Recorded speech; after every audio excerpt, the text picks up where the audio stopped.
Beaucoup de sujets dans nos titres ce matin, avec la dépêche du dimanche notamment qui parle d'une affaire judiciaire plutôt sordide, il faut s'accrocher. Ouais, et le titre donne le ton, le recruteur pervers qui droguait ses proies. C'est un haut fonctionnaire, cadre du ministère de la Culture, qui a fait passer plusieurs centaines d'entretiens et qui avait pour habitude de verser des diurétiques dans les cafés qu'il servait aux différentes candidates féminines. C'est une substance qui donne envie d'uriner, mais qui provoque aussi des vertiges et différents types de douleurs.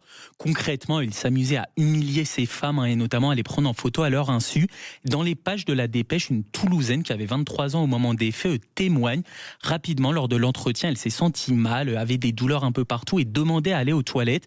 Mais l'homme en face d'elle lui répondait qu'il n'y avait pas de toilette à proximité. Je pensais que c'était de ma faute, je me pliais de douleur. À la fin, j'étais persuadé d'avoir tout gâché et d'être placé sur une liste noire du ministère de la Culture. Et c'est donc ce schéma qu'il répétait constamment avec toutes ses victimes. 243 ont été identifiés en tout. Hallucinant. Ouais, le plus terrible pour elle, c'est qu'aujourd'hui, toujours aucun procès n'a été ouvert plus de 7 ans après que les faits aient été révélés.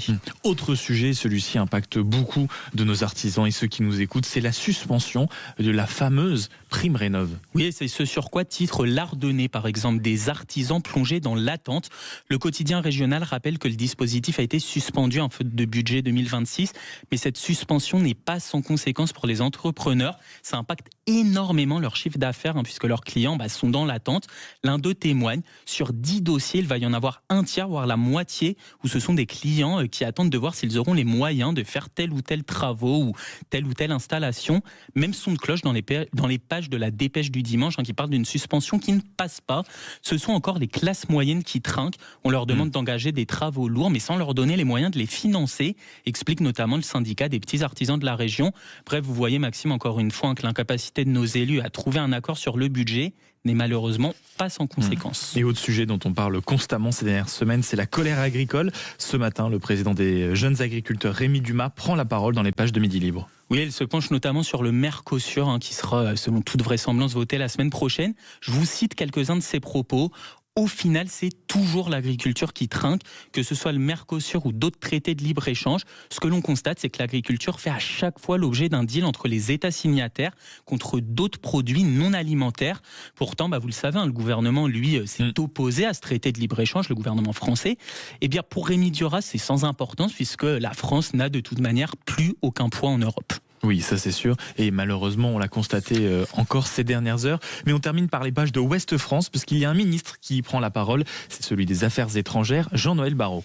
Et oui, des affaires étrangères, vous le savez, il y en a en ce moment. Il se penche notamment sur les menaces de Donald Trump contre le Groenland. Je cite, le chantage américain doit cesser. Les Européens disposent de moyens très puissants pour défendre leurs intérêts. Il revient aussi sur l'enlèvement de Maduro par les États-Unis.